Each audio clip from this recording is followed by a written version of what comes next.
Hello and welcome to episode 167 of the Rollo and Slappy Show. Today is October 21st, 2019. I am Ron McFlugel. With me is Slappy Jones 2, and we are both from McFlugel.com. Show notes page for this episode will be McFlugel.com/167, where you'll be able to find our sponsor. It's LibertyMugs.com, where you can buy awesome libertarian-themed mugs and T-shirts, and as well as anything that we might talk about if we end up posting anything there. So, Slappy, welcome back to the show. Are you going to be here for the entire time? I haven't decided yet. Oh, okay. Well, we'll see how it goes. See how long I can stomach the co-host. Well, I'm the one with the record button, so. Oh. No, it's good to be back, and I will be back. We're back full time, baby.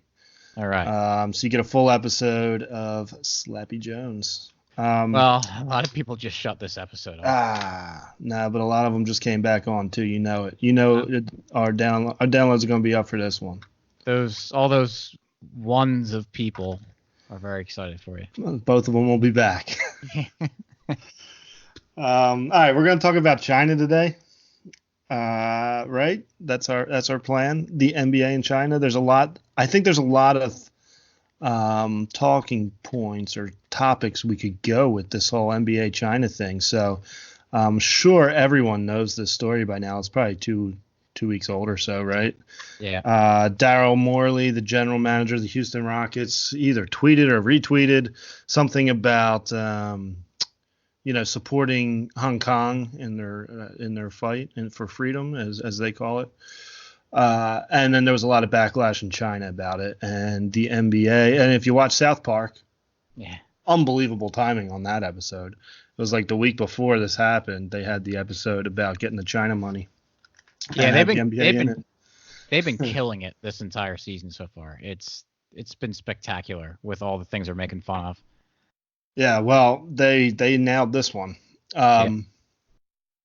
So China, I guess they canceled some airings of games or canceled some games possibly. I know in the preseason, like a lot of the professional sports leagues do, they play some games in China.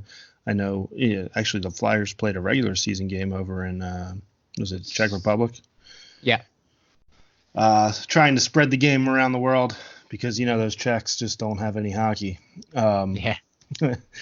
But well, the NFL does it too. They play a couple games. Yeah, they play in London. They play in Mexico City and London. They all do it. Baseball plays in Japan, and I think they play in Mexico too. So it's kind of common. But anyway, China canceled a lot of the games, or a couple of the games, or broke some contracts. I don't know all the details to what happened, but it was a big deal. And you had LeBron James came out after or before one of his games, said something like Daryl Morey is I guess he's ignorant on the topic or uninformed and should watch what he's tweeting. He's going to hurt a lot of people with the things he tweets.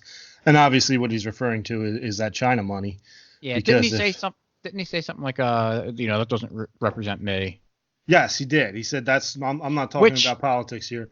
You should just be careful about what you write because it does affect other people. And so then that got a lot of backlash from people who are saying like you're all about rights when it comes to the police, but when it comes to Chinese people, you don't care. Yeah, and just whether or not it was really LeBron James was saying this or not, this whole it bothers me when it's like someone says something and everyone, no, that doesn't represent my view. Well, of course it doesn't. You didn't say it.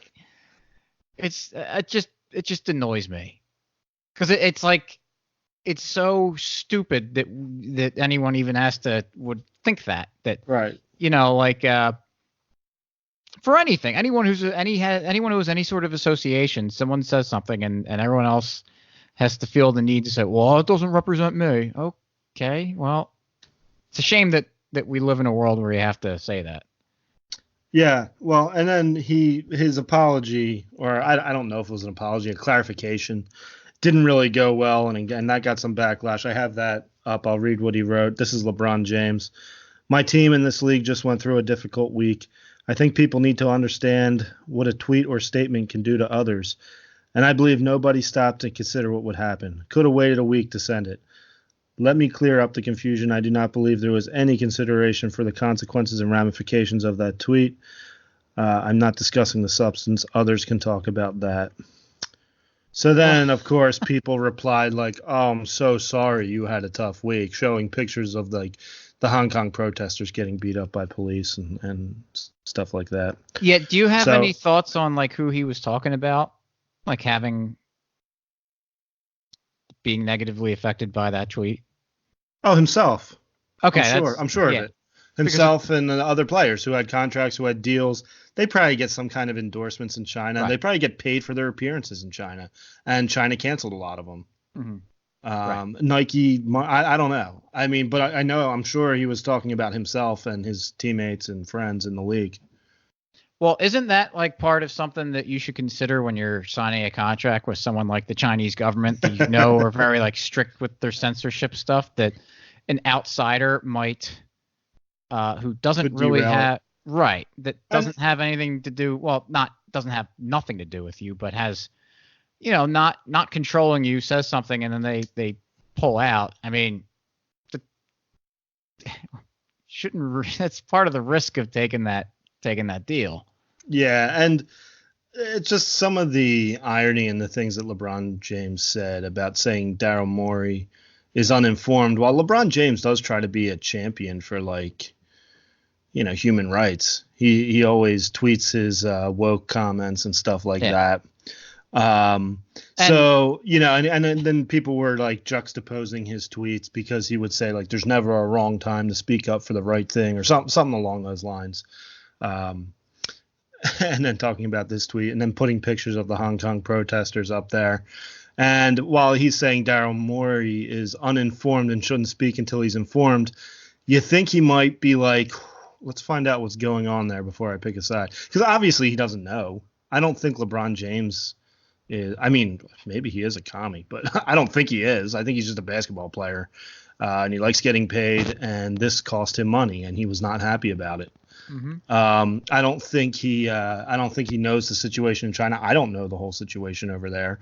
I guess Hong Kong is going back to China or slowly going back to China, and the people who live there don't like it, don't want to be back, don't want to be under China rule. Well, and just like you see the authoritarianism that China's using to crack down on these. Oh yeah, it's bad. It's like throwing dye on them so that they can identify, or not dye, but like there's certain I forget what fluorescent stuff, so they can figure out who was the protest. They're doing facial recognition stuff, so the people are using like putting masks on and actually doing all sorts of crazy stuff. I saw them counteract. Take down a pole that had a camera on it and just pouring water on it and ripping out the circuit. They're really not standing for this. No, and on the little I know, I would say I support the people of Hong Kong. Right. I mean, they're fighting a pretty oppressive government. So. Yeah, a really big oppressive government. But I just think I can't imagine that LeBron James, if he knew that situation, like he would have said what he said. That or he's completely tone deaf. I mean, I hope not. I mean, he could be just that bad. I don't know.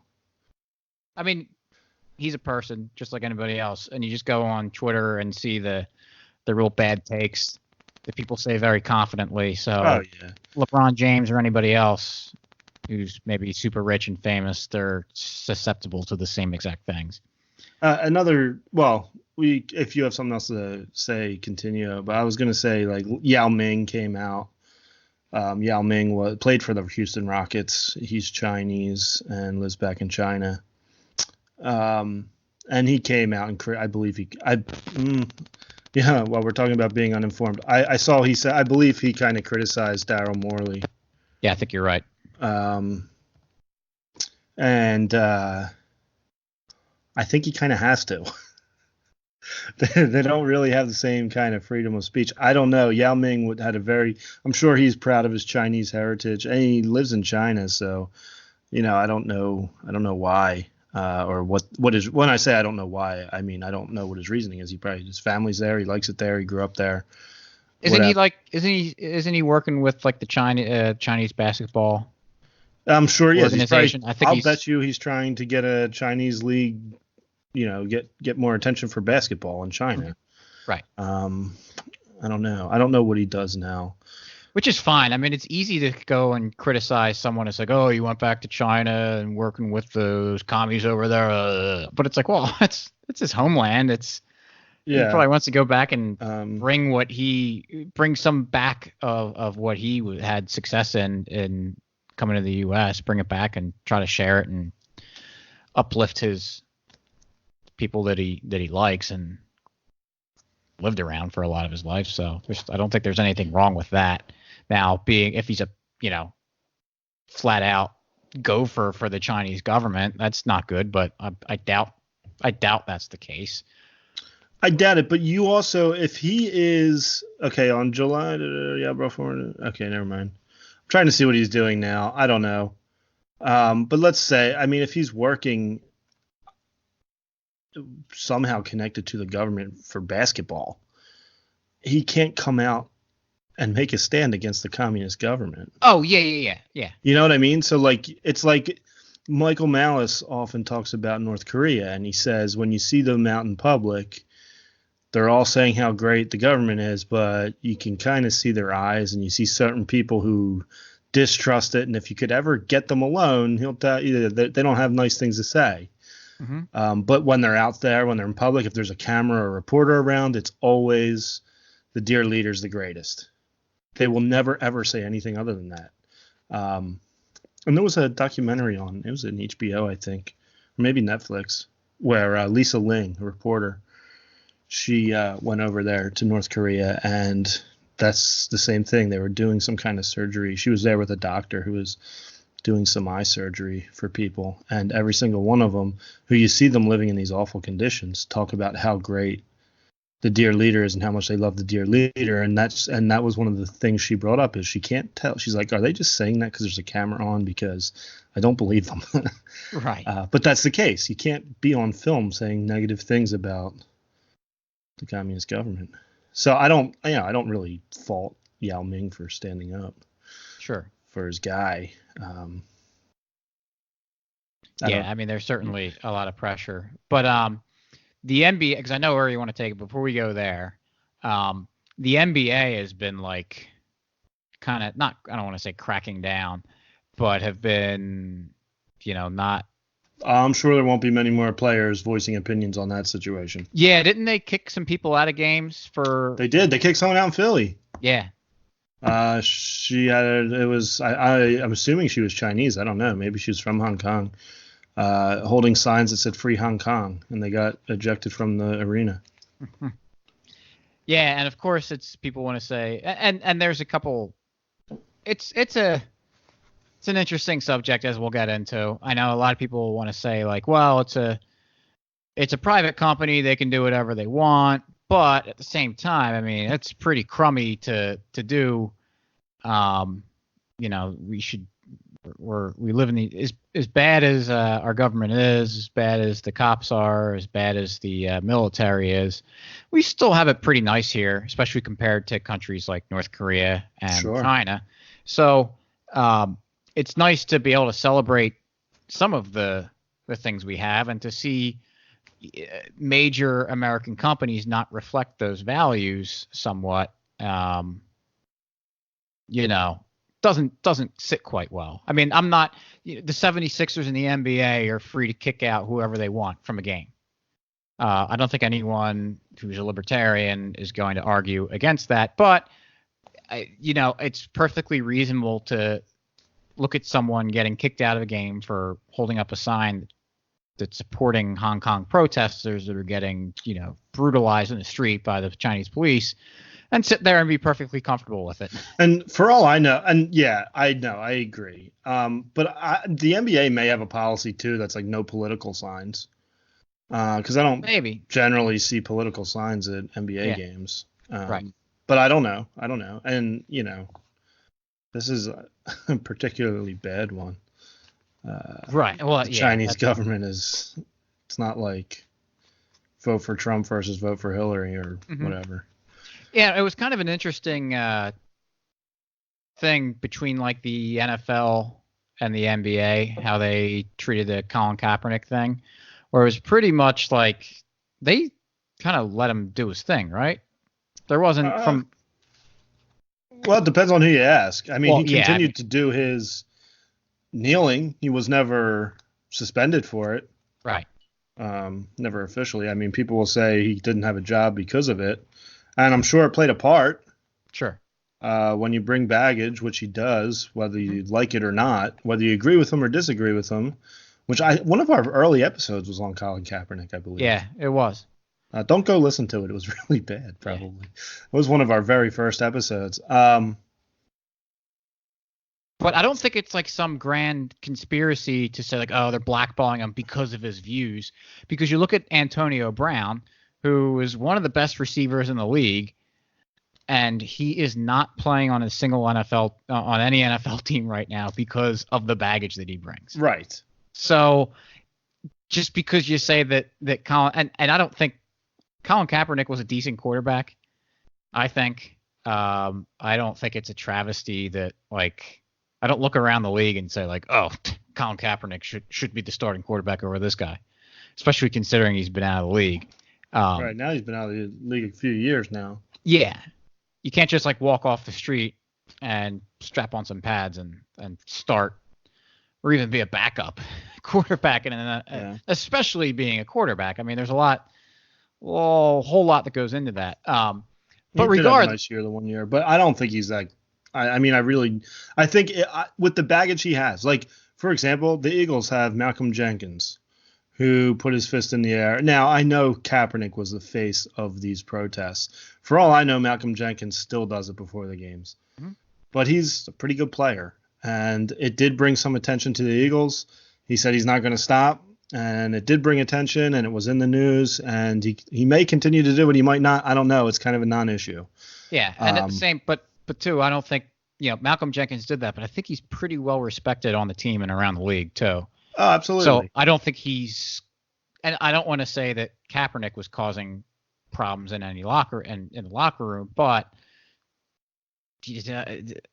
I think I don't think there's any issue with that for Malcolm Jenkins. So it's just he's not adding back. I don't think what Jenkins was doing, it might have caused a stir in the media, but he's not adding any baggage.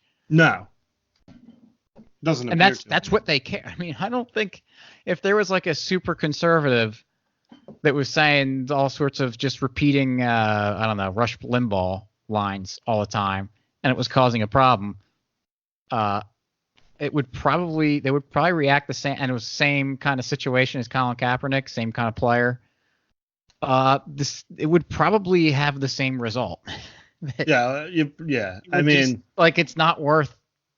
The baggage that he brings just isn't worth what he's doing. And I think Antonio Brown, because no one would deny how good Antonio Brown is, but he's just not worth it. And look at a guy like Michael Vick, a guy who had a lot of baggage. Mm-hmm. He did jail time. Was pretty, if you read about that, what happened with the dogs down there, it was pretty brutal, some of the dog fighting and how they handle the dogs. And there was protests at Eagles games when he first got hired by the Eagles, but he was a talent and he was good enough to play, and the team wanted him. And so I kind of think if Colin Kaepernick had Mike Vick's talent, he'd be in the league. I don't think the talent's there to match the baggage. The more baggage you have, the better you have to be. And when you're someone like Antonio Brown, I mean, he's one of the best receivers in the game. That's a lot of distraction he brings. Yeah. So anyway, we kind of took us off track there. Yeah. So we'll bring it back to China. You were saying how the NFL and NBA handled it. Yeah, and it's just, it's because I don't want to get. Hopefully, no one's like, well, because whenever you have something like this, a private business does something, and you criticize it. They say, well, they actually have the right to do whatever they want. It's like, of course they do. I know, we get that, but as a consumer, I'd like them to criticize the Chinese government. I would prefer that. It would be great. It would be great for well, that's the thing. Like, people always want to talk about virtue signaling, and it always gets like this real bad connotation that virtue signalers are the social justice warriors. Everyone virtue signals. It's just that we like we don't consider what we virtue signal to be virtue signaling. No, it's just being So a good guy. it's yeah, of course. So it's, we all have our preferences for what we like to see, and so we want to see that reflected in the things that we're interested in. Right. So of course, libertarians or conservatives or liberals, however they think about China, are going to want the NBA and the players and the owners and everyone associated with it to say things that reflect their views. Mm-hmm. So it's, what should they do? I don't know. That's for the NBA to figure out, I guess. I mean, they got to do a cost benefit analysis of it, and it's more than just straight marketing or making decisions for the rules, because this is something, pretty significant that's happening and Sure. affecting some people's lives in Hong Kong. So I think it's there's a little more gravity associated with it than there would be otherwise. But at the same time, I mean, that's what they still got to do. Should the NBA risk, taking? I know this is not going to be the case, but just a very exaggerated scenario here. Should the NBA risk going out of business in order to do the quote unquote right thing with how they view Hong Kong? I mean, people might want to say, do the right. That's the right thing to do. But maybe they've got other ways they think they can help Hong Kong, and is by not having any sort of economic power the best way to do that? Maybe not. I mean, it's easy to sit there on the sidelines and wag your finger and talk about how so and so should do such and such thing, especially when you're not the one commanding millions or billions of dollars. Right. There's believe it or not, there's a little bit of pressure when you're handling that, and there's. And I mean, I get people who are saying, like, well, screw China. The NBA shouldn't take their money. They're a bad government. Sure. I don't want anything to do with them. I understand that. Yeah. One thing I do think, and we were talking about this before the show, or before we started recording, is, what's a good way to get at the Chinese government? Really, do you think sanctions work? Do you think withholding stuff from the people of China will help or hurt? How well did sanctions do against Cuba? We stopped trading with them, and then Fidel Castro was able to say, look at the United States. They're jerks. They're the bad guy. They're the ones starving you. They're the ones who won't trade with us. It didn't get the people of Cuba to rise up and take down Fidel Castro and get their freedom. And I think the same would happen with China and North Korea if you trade with them. If the people of China, their everyday common person in China, likes to watch basketball and likes to watch the NBA, and the Chinese government takes it away from them, they're going to be mad at the Chinese government. If the United States takes it away from them, might be mad at the United States. I don't know that to that level would get them to revolt and overthrow the government, but it's the blue jeans and rock and roll in the Soviet Union and East Germany. It went a long way in getting these people to say, screw the government. Well, it's just another thing. I mean, if they were, I don't know what daily life is exactly like in China. I know either. I think it's gotten a lot better over the recent years, but at the same time, there's also worse thing. I mean, the surveillance state there is absolutely atrocious. It's insane. But I mean, just look at your own life. I look at my life. I like Sunday afternoons. I like to sit and watch football. And if someone took that away from me, especially if you're a Chinese person, that there's other things I can do than watch football. If I lost the ability to watch football, it wouldn't be the end of the world. It would be annoying. But I mean, if your life is pretty rough and that's like your way to kind of get out a little bit and escape, and then if someone takes it away from you, yeah, I mean, I'd be maybe a little bit more upset.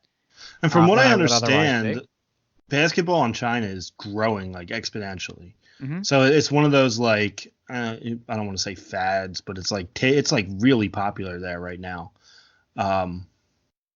It's something new to a lot of people, especially as they their economy continues to grow. I'm sure more people have more stuff and some more free time to be able to watch it, and it's something new, and they're excited about it. And they all wear their best NBA jerseys when they were, go to these games. You watch these games in China, and they're all wearing jerseys. They all know the players, they know the teams. It's exciting for them for when they come to China. And so the Chinese government is taking it away from them. They're not going to be thrilled about it. Yeah, it's a kind of a glimpse into another world that they wouldn't otherwise have a chance to participate in. And like you said, it's the blue jeans and rock and roll. It's that little bit of nudging in the one way. It said, hey, well, maybe this opportunity allows them to see a little bit more what life in a freer country is like. And they said, well, I kind of want that kind of stuff too. So it's this, nudging in better directions that makes them maybe accept what they currently, because I mean, what you grow up with is what you grow up with. If you've never had a ribeye steak before, you don't know what you're missing. So once you start getting a little bit of that taste, you're going to remember it. Yeah, you're going to want it. You're going to want more. So any sort of ability for the Chinese people or anyone in kind of living under oppressive governments, I think it's a good thing that they get exposure to other ways of life, other societies, other cultures, and they can make the decision for themselves. Hey, they say, hey, I think this other way looks a little bit better. Let's get more of that.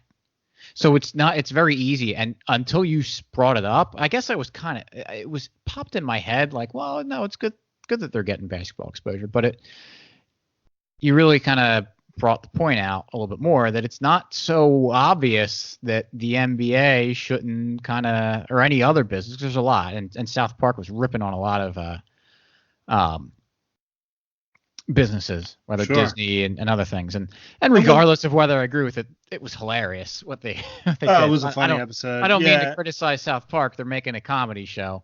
And it's weird with movies, like, because Disney was a big part of the South Park thing, and there was some kind of children's movie that I guess Vietnam would not allow it in because they showed the border of China to extend all the way to the South China Sea. They have a name, the 9-dash line or something like that. And so the Vietnamese, which all that water is disputed, so the Vietnamese aren't allowing it to be shown in their country because of that map. Mm-hmm. So that's I understand. Like, I get people not wanting to work with China. Like, that's crazy that you have to get it approved by their government to show it. Well, so it's obviously going to be propaganda, or at least parts of it have propaganda in it. Well, the irony too is that for all the people, I'm sure that there's a correlation between this type of person. The people that are complaining the most about the censorship over there and being like, oh, how dare they not let American products into their country, or the ones saying, I don't want things that are made in China over here. I know. So it's like, well, all right, it's not quite the same kind of censorship, but it's kind of censorship.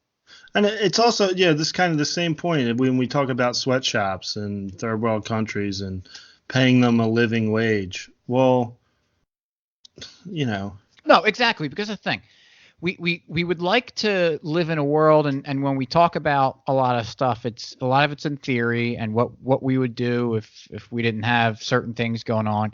But the reality of the situation, the reality of the world is that the Chinese government exists. Yes, and is going to do what it does.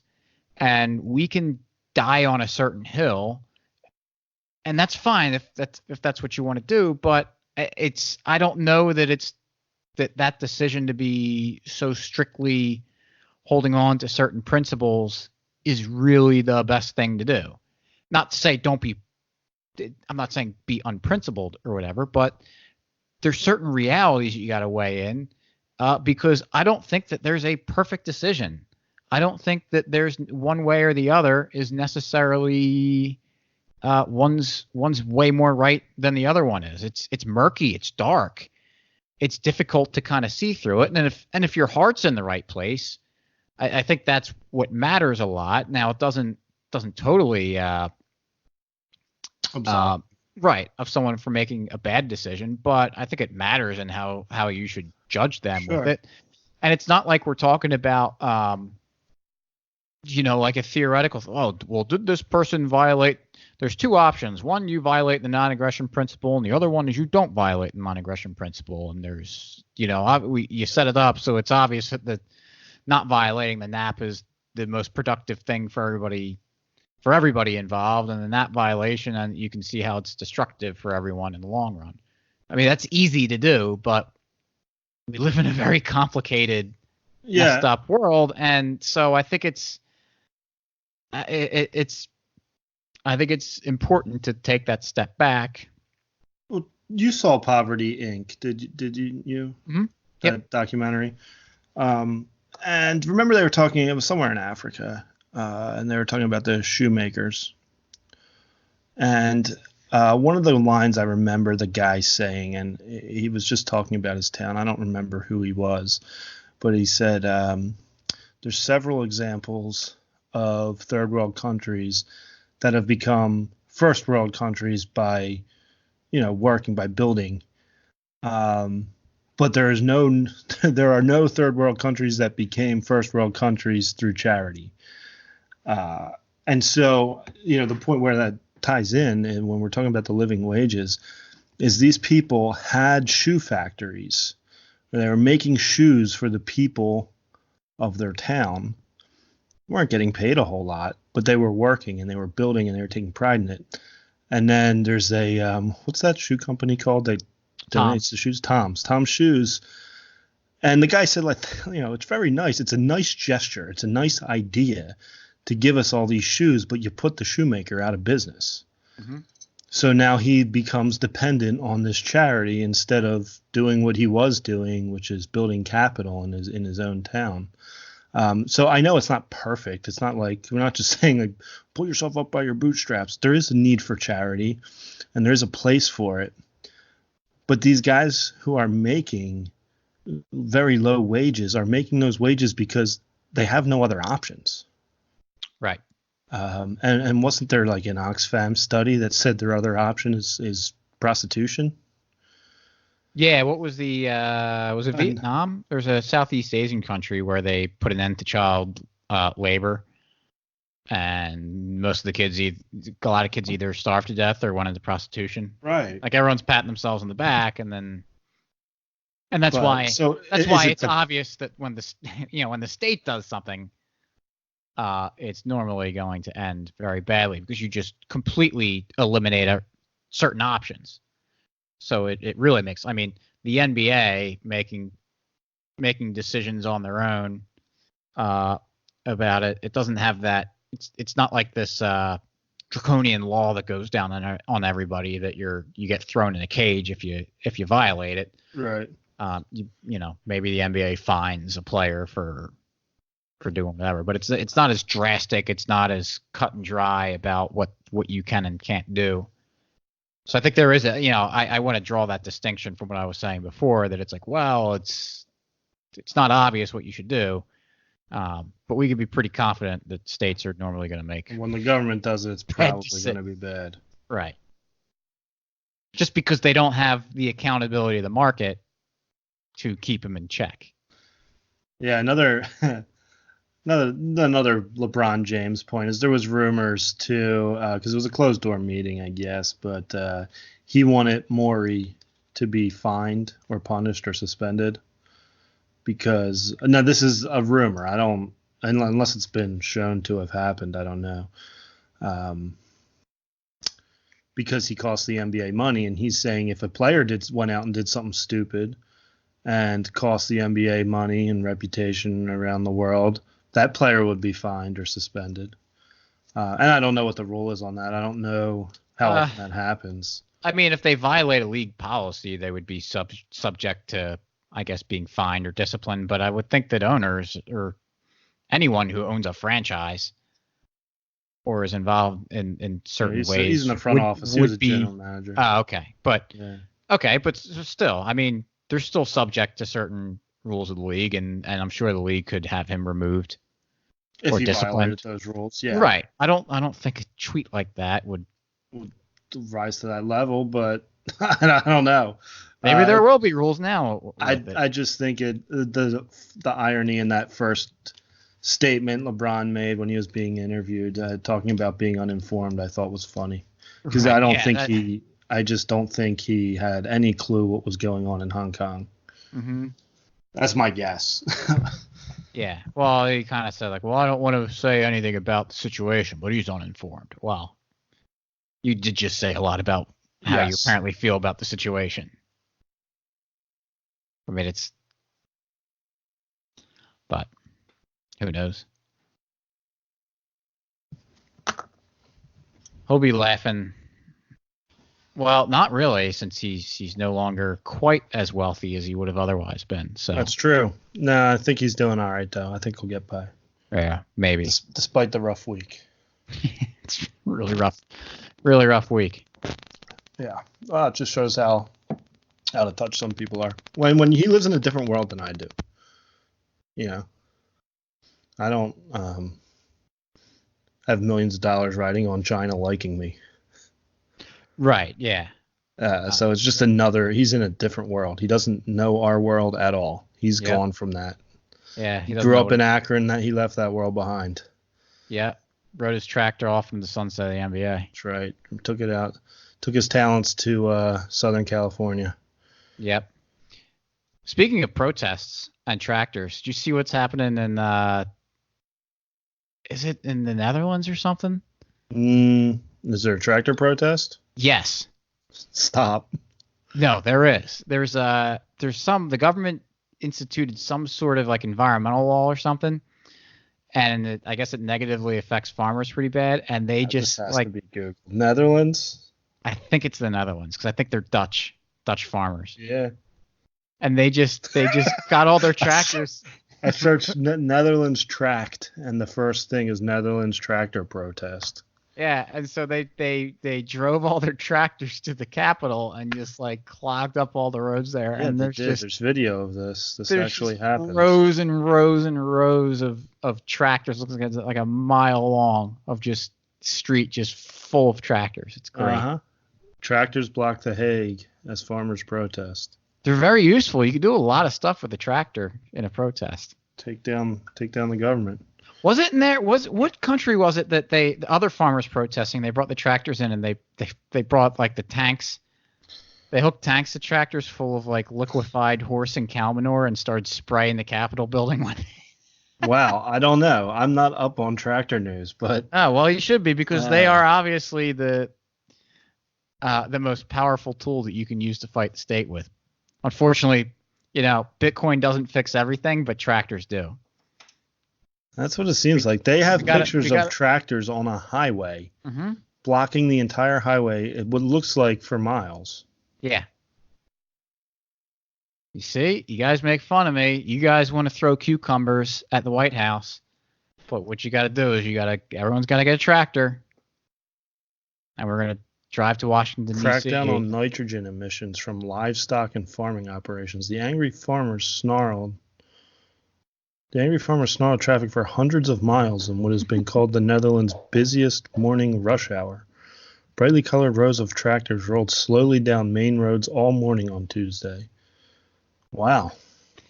You've been driving on a country road and got caught behind a tractor, right? They have a pic. Yes, I have. Just imagine that happening. Like you get by that one and there's just 4 miles of that. Yeah, well, there's a map of. It looks like I guess it's north. It's a pretty big map. It covers a large area here. There's several different towns and cities. It's one of those traffic maps that show you how congested traffic is. The whole thing's red. Red for the bad the traffic. Farmall tractor. It's unbelievable. They really did a good job. See, I mean, obviously. This makes sense because we are huge in the Netherlands.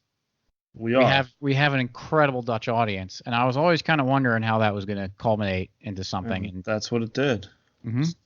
There you go. So once the Dutch government is overthrown, everyone can thank me. There you go. So look at me. So I don't know. Do you have anything else you want to talk about with No, China or the NBA? No, other than to make it clear that, you know, I don't like the Chinese government. I would side with Hong Kong. Yeah, I mean, I to make it clear, I side with the people in Hong Kong. Yeah, I've considered buying Sixers tickets and getting a free Hong Kong sign in there and putting it up and getting kicked out. I've thought about that too. Yeah. But what is the best decision for the NBA when you consider all of this stuff and the idea that, well, just you know, bringing basketball to the Chinese people and hopefully and getting Chinese people. I mean, if we're humanitarians, right? If we care about people, Chinese people want basketball. They want to watch it. If the NBA wants to bring it to them, I think that's great. Yeah, and that's kind of this. It's why we got to make sure and always remember that it's the Chinese government that is ruining this. The bad guy. Yeah. Right. Not the Chinese citizens. Yeah. So, I mean, I'm not gonna. If someone says no, I think that the NBA. If I were in the NBA position, I would genuinely do, you know, one or the other. Fine. Yeah. I what I'm saying is I don't know what the NBA should exactly be doing. It's easy to play the morality card on it. But like you said, when you brought up Poverty Inc., it's not always obvious that what looks like the moral thing is going to be the best thing or the best option or best for the people there. Mm-hmm. Yeah. And if getting exposure to the United States or the Western world helps them, you know, find Rothbard, great. Yeah. Not that I think that would happen. But if it did, great. Would you take back all the stuff you said about LeBron if he goes to plays a game in China and wears a Murray Rothbard Enemy of the State T-shirt? Yes. All right. I would take it all back. LeBron, get on it. So I'll wait for that. When it happens, I'll let you know. Yeah, just wear a Reed Rothbard shirt. All right, you have a free market success story? I do. All right, let's hear it. A little while ago, I bought a radar detector because I don't want to give the government any money, any more money than they already take from me. So I don't want the road pirates getting me. And so I finally went to install it in my car. And you know, there's a way to give it power by just plugging it into the cigarette lighter, but I don't want to have cords flying around everywhere. It's messy. It's tangly. It just doesn't look very good. But close wires takes effect. Mm-hmm. Yeah, I don't want to like make some sort of like Faraday coil and accidentally create a time machine or something. Right. So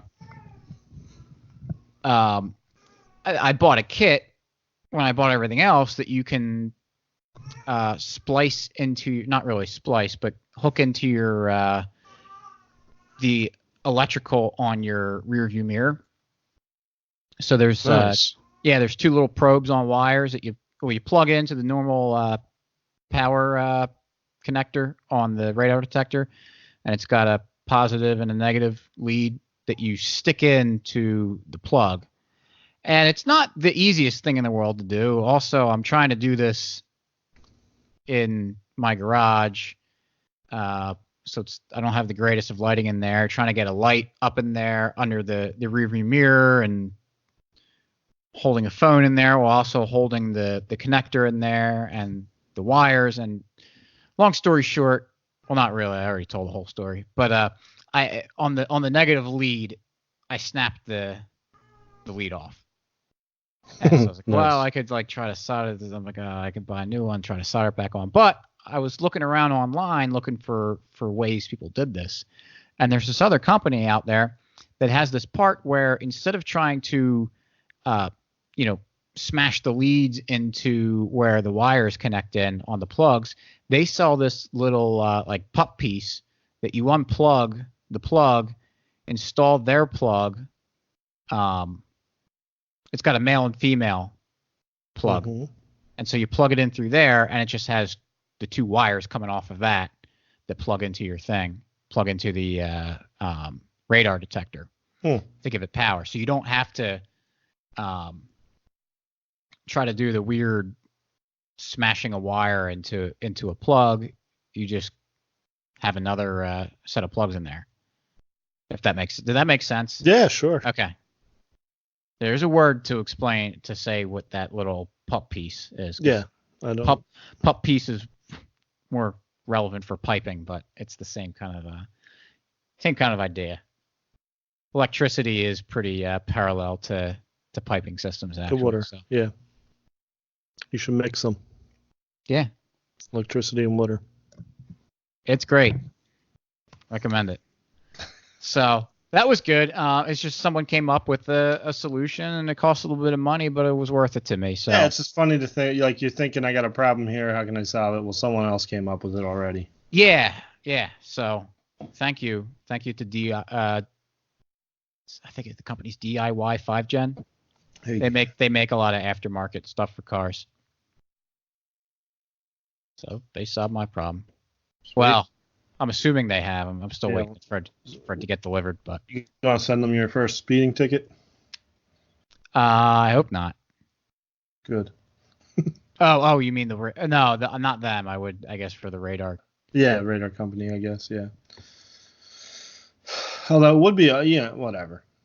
Yeah, send it to the radar company. Yeah, I don't think they make any guarantees though, because you have to like. You still can't speed. Yeah, that's more like your warning. Yeah. Not like an invisibility cloak or something. There you go. That would be a free market success. That would be. I mean, theoretically, you could just have a series of cameras and television screens. I think they have invented like a shirt. Yep. You can wear that makes you invisible. All right, did you see now the on the Chevy truck commercials, the invisible towing? Yeah, it has the camera that if you're pulling a trailer, you can still see behind you. Mm-hmm. Yeah, it's pretty crazy. Yeah. So I mean, that's like, well, it was like the rear view cameras before, or any sort of little even power windows. It was a luxury item in the beginning, and pretty soon all this stuff becomes. Well, it was even like I was talking about the Bluetooth in my car. I think that was a free market success story. I don't have, my car is not equipped with Bluetooth. No, I guess it's about 10 years. No, it's 9 years old. But Bluetooth wasn't standard back then, so I didn't have Bluetooth in it, and I wanted Bluetooth in there, so I bought a little Bluetooth thing that you plug into your cigarette lighter, and it works. Yep. But you can't buy. I don't think you could buy a car now without being equipped with Bluetooth. I don't know if you can. Yeah. So we see how quickly these markets move, and it's pretty impressive. So hopefully that the markets can speed up like that in China too. Yeah.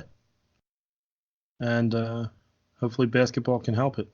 Yep. So send all your hate mail to Chinese government loving Slappy. That's why he was had spotty attendance the last 2 episodes, was because he was talking to the Chinese government, doing all sorts of deals with them. I was just going to be tougher on St. Amber, that's all. Okay. Yeah. I don't know what that means. But all right, show notes page for this episode is mcflugel.com/167. Check out libertymugs.com there and buy a bunch of mugs. Share them with your friends and family. I guess we're coming up on. Never mind. It's too early to say that. But as it becomes seasonally appropriate, be on the lookout for some deals for Liberty Mugs. Right on. All right. Thanks for listening. We'll catch you next week. Peace.